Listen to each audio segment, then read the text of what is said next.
and let us all do we can to build a better future. So once again, third parties are being attacked and smeared by corporate media and how they could affect the general election. Now, I'm proud to say that Dr. Cornel West's campaign has been gaining traction and momentum. So first and foremost, let's talk about discussing third parties and their effect on the general election. Here, let's listen to the big brain idiots at Bloomberg and see what they have to say in regards to all of this. I know, folks, it's going to be a little bit of a slog to listen to Bloomberg.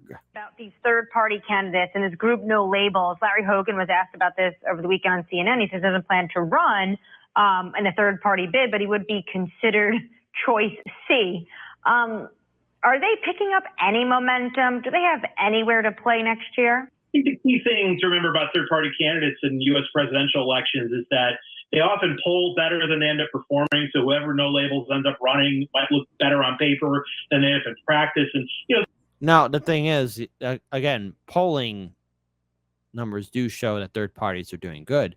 You want to know what prevents, again, the individuals from voting? Something that corporate media won't talk about, and that is the state laws that prevent third-party candidates from being on the ballot. Also, again, too, this is something that corporate media will never talk about: election integrity. Sometimes votes disappear. But hey, again, what do I know exactly? I mean, come on. Election integrity here in the United States. If you want to see some good coverage, check out Nico House's channel or the Convo Couch. They got the receipts there. So think about this. I mean, in 2016, we had Hillary Clinton and Donald Trump, both of whom had really pretty horrible favorability ratings in an open seat election. So there was no incumbent on the ballot.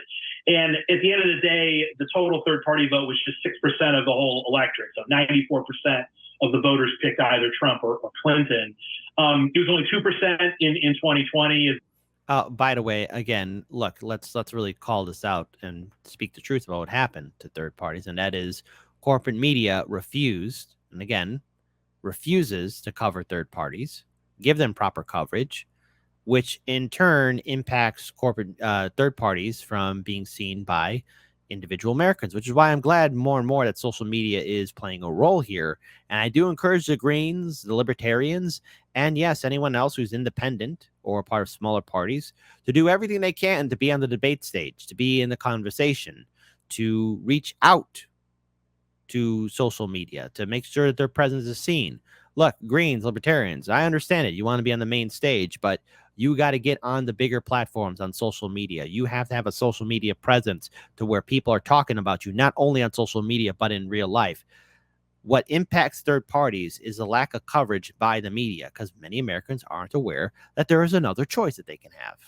The choice really focused on Biden versus Trump in that year. I can imagine there being, some small percentage of vote going third party, but ultimately you just expect the voters to come home to the major party choices. Cornel West is seeking the Green Party nomination. You could imagine there being a scenario where Biden could get squeezed a little bit by both Cornel West or the Green Party candidate running to his left, and then a No Labels candidate running maybe more toward the center or even toward the right, to attract some disaffected Republicans. And so maybe that cost Biden a little bit on the margins, and our elections are decided on the margins. So I wouldn't give any of these candidates any chance to win or even to win a state, really, or, a single electoral vote, but they could have some bearing on the ultimate outcome given how close these things are.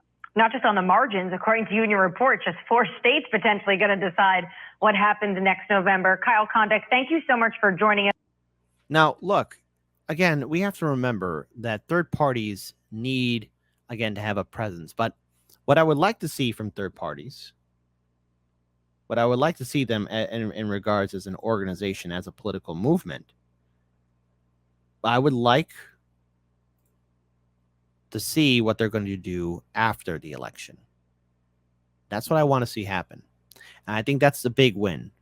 The main goal, and again, look, I would like to see a third party. I'd like to see a Green Party win. Dare I say I go further, a Libertarian Party win over the two-party system. I don't think that that's going to be the case. That's me being too idealistic, hope in one hand, crap in the other, see which one fills up first. But I would like to see the Libertarians and Greens get 15% approval by voters in this election cycle. And dare I say it, when the general election does take place for the Greens and Libertarians, to get above 7% in the votes to where maybe one or both parties can win one or two electoral college states. Now, again, this is a high goal, but I think it is achievable, because if both parties can pull that off, then finally Americans have another voice, another vote, another chance to really bring in a more robust democratic process. And I want to pull this up here because this kind of flew under my radar, and it's from last month, but I got to give credit where credit is due. And I do hope that the Libertarian Party of Iowa does maintain this. But the Libertarian Party of Iowa now qualifies for major party status. This is huge. Now, some time ago, the Illinois Green Party in my state did have that status. I hope it stays that way. So in Des Moines, Iowa, Iowa now has 3 official major political parties. Libertarians joined Republicans and Democrats on that list after the candidate for governor earned enough votes to qualify for major party status. The thing is to maintain that. This is fantastic news. And this took place in Iowa. Again, just to be clear, in November of 2022. Okay, so November 22nd of 2022. This is a huge deal. All right. Now, because I got also another one of May of 2023. Can they stay that way? So let's talk about this. Let's go further, okay? So although Libertarian candidate Rick Stewart lost his race, he made history as the first Iowa Libertarian candidate for governor to earn more than 2% of the vote. We don't feel like we lost. We are in the ring with the 2 big gorillas, the Republicans and Democrats. We snuck into the ring. We survived. That's not a loss. That's a victory. I have to say, even though he only got 2.4% of the vote, that is a victory. But in order to maintain that victory, it is to keep on maintaining party status so that your political party isn't ignored. Because now, look at this. Again, this is, again, from the Des Moines Register. Iowa Libertarians earned enough support last fall to qualify as an official political party, a state political party. As they gathered for their annual convention during the weekend, they prepped to figure out how to stay that way. That's the key word right there. That's something the Green Party needs to figure out for their state and federal parties. That goes also for, again, the Libertarians as well. The meeting of activists, 2 potential presidential candidates, and other local office holders comes after the party's slate for governor and lieutenant governor earned 2.4% of the vote in 2022, allowing the Libertarian Party of Iowa to hold state-run primary elections and appear as an option for newly registered voters. Whoever the party nominates for president in 2024 must once again cross that 2% threshold, but one candidate believes the time is ripe for Libertarians to do even more than that. To the extent that Americans still have libertarian leanings, and I believe that is a great deal, I think it is an opportunity for Libertarians to make their case in a more full-throttled fashion than ever before to get attention and to play a major role on the American political landscape, said Mike Termat, an economist and police officer who previously ran for Congress in Florida and is now exploring a presidential run. And going forward, let's talk about the Greens, because this is from Dr. Cornel West's campaign website. Dr. Cornel West's campaign gathers steam for people-powered political rebellion. Dr. Cornel West's campaign completes the transition to Green Party, gathering a steam for a people-powered political rebellion. Dr. Cornel West announced today that his campaign has completed the transition to the Green Party with the goal of giving working people and the poor and struggling Americans across the 50 states a real choice that's of, by, and for the people in the 2024 election. The campaign has switched its FEC filing to the Green Party, and its infrastructure has been turned over to veterans of Green Party campaigns, including former Green Party presidential candidate Dr. Jill Stein, who is the acting campaign manager. The West campaign plans to leverage the ballot access experience of the Stein-Baraka ticket that was on the ballot in 47 states. And I'm proud to say Illinois was one of those states. And to Greens and Libertarians, especially in my state, Illinois is very draconian. So come here ready to fight. Just a heads up.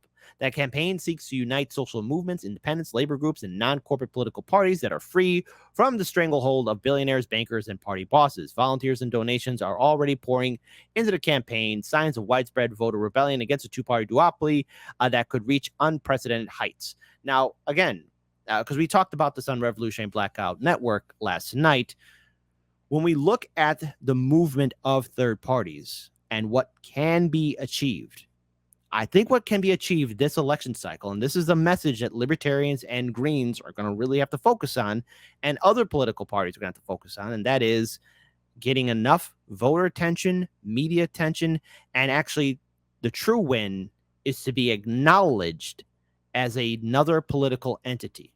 Now, again, going further, ideally what should be done, especially at the state level with citizen ballot initiative states, and that is calling for the abolishment of all political parties. But that's going to be a fight that's going to require states, all states, to get to the level of being citizen ballot initiative states. But going forward, the goal of the Green Party and the Libertarians should be what they should have done in 2016, and that is build infrastructure and movements so that we can actually have a real uphill fight, real change, a real challenge to the two-party system. So let's talk about even going further with this. Again, in announcing the move, West declared we can end poverty, endless war, cop cities, mass incarceration, and ecological collapse, and provide housing, healthcare, reproductive rights, reparations, education, and thriving wages for all people. People have had enough of organized greed, institutionalized hatred, and normalized indifference to the lives of poor and working people of all colors. Yet bipartisan consensus in siphoning trillions of dollars into wars that bring us to the verge of nuclear holocausts and tax giveaways to billionaires already drenched in obscene profits at the expense of struggling workers. Meanwhile, the parties of war and Wall Street are throwing millions of children back into poverty by allowing the child tax credit expansion to expire. They're stripping 15 million Americans of health care in their failure to extend COVID Medicaid coverage, and they're denying food stamps to untold numbers of the vulnerable unemployed in their use of debt ceiling crisis that could have been avoided to impose austerity on everyday people. And this comes as 2/3 of Americans are already living paycheck to paycheck. 40% of renters are economically stressed. Young people are mired in hopelessness, and diseases of despair, including addiction, overdoses, and depression, are surging, contributing, along with the COVID debacle, to the shocking decline in lifespan in recent years. It's no wonder Americans are banning the political parties that have brought us to this crisis, as corporate parties betray our families and communities. The number of people who consider themselves politically independent is now twice the number identifying as either Democrat or Republican. The number demanding a choice outside the corporate duopoly is at a record of 62%, and new poll shows that number of Americans who consider voting third party vastly exceeds those who do not. We must reintroduce America to its best self. In the spirit of Martin Luther King Jr., Frederick Douglass, Harriet Tubman, Ida B. Wells, Dorothy Day, Fannie Lou Hamer, Rabbi Abraham, Joseph Heschel, Edward said, again, so many others, that we should demand truth, justice, and love for us all. Let's do it together, which I have to say, I'm in full support. Let's make it happen. And I think we have to have another choice for Americans. And I encourage more of my viewing audience to do the same. And that is break away from the two-party system. Voting Democrat or Republican, you're never going to have a seat at the table. And I think if you really want to get involved in politics, especially in this election cycle, we need to start building movements and organizations not connected to Washington, D.C., and actually building political parties that can challenge a two-party system. Now, I've been very critical of the Greens and Libertarians for dropping the ball in 2016, which should have been a perfect year to build infrastructure. They didn't do that. Both parties failed miserably in 2020. Let's face it, those were mediocre campaigns. This isn't open for debate, and this isn't saying, oh, the Libertarians and Greens don't have what it takes, but 2020 was a bad year, a pathetic year. This time around in 2024, you have the support of the people. Voters want something different. And I think if you really want to make that change, you're going to have to show people that you're willing to fight and build something. So all the best to the Green Party, all the best to the Libertarian Party, all the best to independent candidates that are running in 2024. Now's the time to, once again, raise the ruckus, but also more importantly than that, maintain the infrastructure so that you're ready for the next election cycle and the next one afterwards, because we have to challenge the two-party system.